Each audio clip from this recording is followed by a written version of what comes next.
وحشتوني يا سكاكر، فيديو جديد في قناة سماسيم. وطبعا الفيديو ده هنكمل بقية الميك اب لأي سكرة بنوتة ما بتعرفش تحط ميك اب، ما بتعرفيش تحطي ميك اب.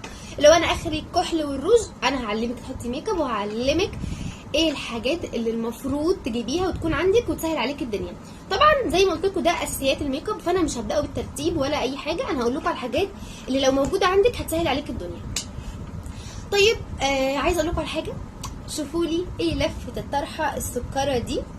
فطبعا انا ما اقدرش اخبي عنكم حاجه، فهنزلها لكم في فيديو ان شاء الله.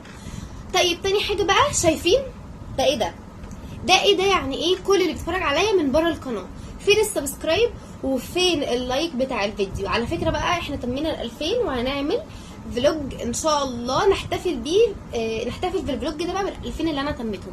عايزه قبل اخر الشهر ده نكون تمينا 5000. انا ما حدش يسالني ازاي بجد، يعني انا مش عارفه، بس ان شاء الله هنتمهم. وما دام الانسان بيبقى نفسه في حاجه وبيسعى ليها ان شاء الله يحققها، وانا واثقه ان شاء الله ده هيتحقق. فيلا بقى نبدا الفيديو بتاعنا باهم حاجه في الفيديو ده، وهي الكومباكت باودر دي بتاعت مايت سينما. دي لو عندك هتغنيكي عن الفاونديشن وهتغنيكي بجد عن الكونسيلر وعن كل حاجه. اشمعنى؟ عشان خاطر دي انا بستخدمها كل يوم بالبيوتي بلندر المثلثه دي اللي انا كلمتكم عنها المره اللي فاتت، لان هي بجد بحط منها كده وبحط البلاشر، فهي يا دوبك بتدي درجه بدل ما استخدم بقى فاونديشن وانا نازله، وبدل ما استخدم كونسيلر.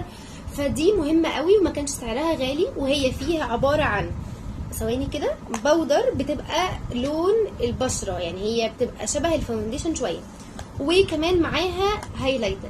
فهي 2 في 1 والصراحه حلوه وكان سعرها حلو. فدي انا بنصحك ان انت تجيبيها لو عايزه تبداي ميك اب ومش عارفه تجيبي حاجات كتير. طيب بالنسبه بقى للفاونديشن، فانا شايفه ان الفاونديشن لازم يكون درجتك. لو هتجيبي فاونديشن بقى فبتاع فيت مي ده حلو قوي. طبعا اللي مش درجتي ده انا جبته وركنته، اللي درجتي ده جبت منه 2 وكلتهم وشفطتهم وكل حاجه. اما بتاع مايت سينما ده وحش قوي يا جماعه، وحش قوي، بيأكسد على البشره. انا مش عارفه عشان هو مش درجتي فهو اكسد على بشرتي ولا ايه، بس انا صراحه جبته وما استخدمتوش خالص خالص خالص خالص. فكانت تجربه سيئه مع الفاونديشن بتاع مايت سينما، فمش بحبه. لكن زي ما قلت لكم الكومباكت باودر دي تحفه، اختراع رائع بجد، فوق الخيال، فوق الرهيب. انا بحبها وانا اصلا واكلاها. انا عايزه اوريكم الصوره بس هي طبعا مش هتبان هنا كده، مش هتبان، انا عارفه ان هي مش هتبان في الكاميرا، فان شاء الله هصورها لكم واوريها لكم كده فيديو جميل. طيب السبونشات دي زي ما قلت لكم الفيديو اللي فات، بناخد بالكومباكت باودر بعد ما بنرسم الاي شادو، ونحدد بالكومباكت باودر برضو الحته بتاعت عينينا، السحبه بتاعت عينينا، وبنحدد الحتت دي كده. فهي بصراحه رائعه. نيجي بقى للايه بقى، للاي شادو، وده شيء مهم. الاي شادو لما اجي اجيب اي شادو ما اجيبش اي شادو كده، ما اجيبش دي ما اجيبهاش. دي كل درجاتها بنكات ونوداء، مش نود، اللي هي اسمه ايه ده، الكشميري والحاجات دي. فمش هتنفعني ليه بقى؟ عشان انا لسه بتعلم ميك اب وعايزه اعمل ميك اب. امال اجيب ايه؟ اجيب الاي شادو اللي هو فيه الدرجات بقى كلها، في اللي على بني وفي اللي على بنكات. طيب وكمان اجيب اللي هي يكون فيها حاجات يعني بيلمع كده، عشان ده بيتحط زي ما وريتكم المره اللي فاتت في العين من قدام. فمش هحتاج ان انا لو رايحه فرح اجيب الباليت دي اللي هي كلها بتلمع دي، يعني دي هتغنيني عن دي. بس اهم حاجه اختار الدرجات اللي انا بستخدمها واللي بتليق عليا. يعني انا اغلبيه مثلا لبسي هلبس فرح مثلا، هلبس اسود، هلبس ابيض، هلبس الوان، فكل ده هيليق عليه اللون اللي هو النود ده او البنيات دي.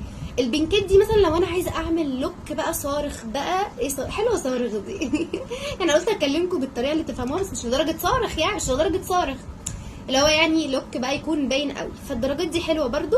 والبنكات بيتعمل بيها لوكات هاديه كتير قوي زي بتاع الكوريين كده.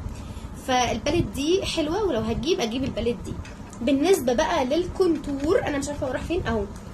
الكونتور يا جماعه في منه كريمي وفي منه اسمه ايه ده، باودر. فلما اجي اجيب ما اجيبش دي كلها على بعض كريمي. طب امال اجيب ايه؟ اجيب دي حبيبه قلبي برضو.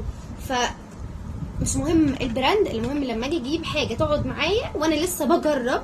بعد كده بقى نتكلم في البراندات، هبقى اعمل لها فيديو تاني. اجيب اللي فيها بودر وفيها ده كريمي وده بودر. اشمعنى؟ عشان خاطر في الشتاء يقعد يقولك انت حطي كريمي عشان يدمج بسرعه على وشك. ليه؟ لان طبعا بشرتنا في الشتاء بتبقى جافه، فمحتاجين حاجه تتزفلط على بشرتنا. انما في الصيف هي بشرتك مزفلطه لوحدها، مزفلطه لوحدها، فهتحتاجي لها ايه بقى؟ هتحتاجي لها حاجه بودر تثبتها. ليه؟ عشان خاطر ما تسحيش وما مش عارفه ايه. فدايما يقولك نستخدم لوس باودر تثبت الميك اب. طب بعد ما ثبتنا الميك اب وكل ده استخدم كونتور ايه؟ استخدم كونتور باودر. فالباليت دي اللي فيها الباودر وفيها الكريمي هي دي اللي انا اجيبها. تاني حاجه عايزه اتكلم عنها انا ناسيه والله، بس انتوا فكروني. مثبت الميك اب هو مش مثبت ميك اب عادي، بجد هو مش مثبت ميك اب. امال هو ايه؟ انا بالنسبه لي مثبت الميك اب ده يعني سحر. في ناس كتير مش فاهمه اللي انا بقوله ده، بس افهموا معايا.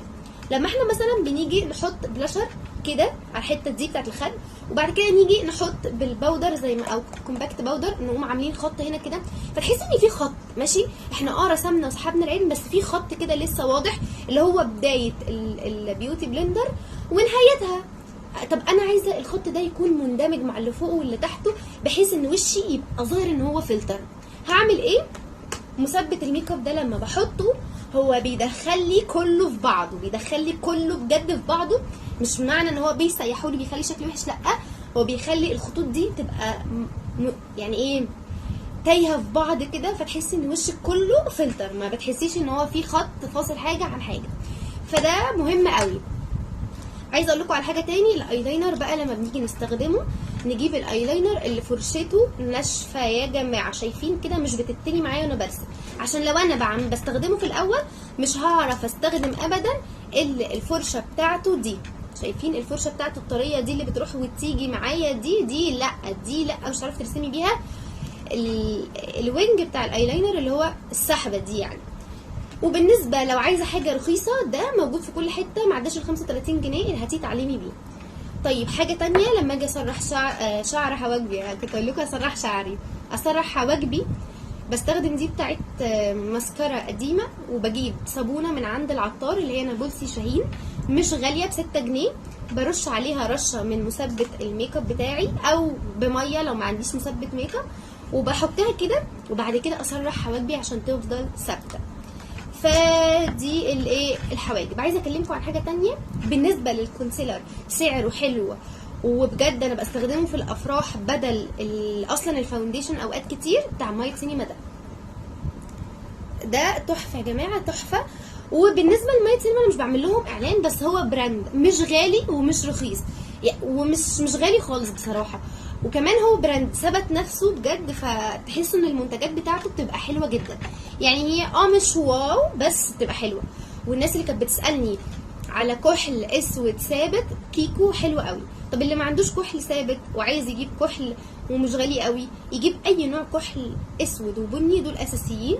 اثبتهم ازاي؟ بفرشه رفيعه زي اللي وريتها لكم الفيديو اللي فاتت، واجيب اي شادو اسود او بني على حسب درجه الكحل اللي انا حطاها، وابدا تحت خط الرموش امشي خط رفيع قوي بالفرشه بتاعتي اللي هي الصغيره، ولو مش رفيعه اقدر اعملها بالطريقه اللي انا قلتها لكم في الفيديو اللي فاتت، وارفعها قوي الفرشه بتاعتي كده، الكحل بتاعي مش هيسيح خالص.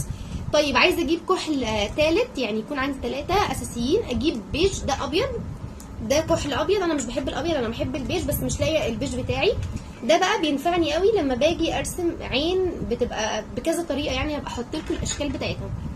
ففي عجاله كده دي الحاجات اللي كنت عايزه اقول لكم عليها. بالنسبه بقى للبلاشر، اجيب بلاشر بلاش الكريمي اللي هو او اللي هو زي بتاع شي جلام ده اللي هو بنفتحه ونحط منه، خلينا في البلاشر ده اللي هو البودر برضو، خصوصا ان احنا في الصيف وده هينفعك صيف وشتاء، فخلينا في البودر. طيب بصوا يا جماعه، عايزه اقول لكم حاجه برضه.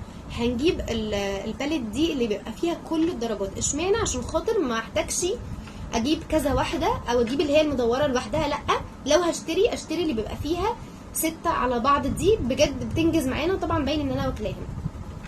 عايزه اقول لكم على حاجه كمان بالنسبه للارواج اللي هي الروجات او الروج يعني عموما. عارفين زبده الكاكاو؟ بصوا انا بقى بجد جايبه لكم اللي هي الحاجات اللي مش غاليه بجد. زبده الكاكاو اللي من الصيدليه دي، اللي هي في حدود 12 جنيه ولا حاجه، دي مهمه قوي قبل الروج.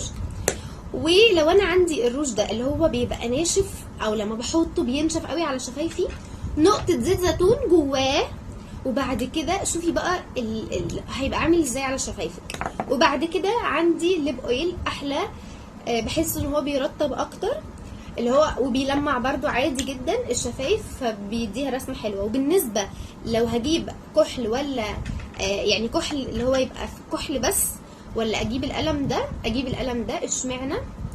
هو ده للعين وللشفايف، عشان خاطر لو عايزه اعمل ليب كومبو. يعني ايه ليب كومبو؟ يعني اكبر شفايفي، فبستخدمه بحدد بيه شفايفي. لازم بعد ما احدد شفايفي ادمج التحديد اللي انا حددته ده، عشان ما يبقاش فيه خط كده زي بتاع التسعينات. ما انا مش بعلمك كل ده عشان في الاخر تبقي حاطه لي خط كده زي بتاع التسعينات، اللي هو نعم في ايه، ناقص بقى نحط الحسنه هنا ونندغ اللبان. فكده ايه ده احلى. خديه كده سكرين، وبرده مش غالي، وهاتيه. عايزه اقول لكم على حاجه برده مهمه قوي، اخلي معايا حاجه كده. شايفين دي بلاستيكيه كده، مش عارفه دي كانت بتاعت ايه، بس انا بجد لما باجي احط مثلا فاونديشن او اي حاجه بخليها معايا عشان اخد من الفاونديشن كده، وبعد كده اروح موزعاها هنا كده بدل ما احط كله على وشي. او بجيب ايدي هنا ظهر ايدي او عامله كده عشان اتخلص من الزياده، وبعد كده احطه. وبس كده، ده الفيديو بتاع النهارده. ان شاء الله الفيديو الجاي مهم جدا جدا جدا، ونقول فيديو جديد في قناه سماسيم. فقبل ما ننهي الفيديو ما تنسيش اللايك والسبسكرايب، وتقولي لي اي حاجه انت عايزاني اقولها لك، عشان خاطر انا هجاوبكم على كل الاسئله بس في الكومنتات. وبس، باي.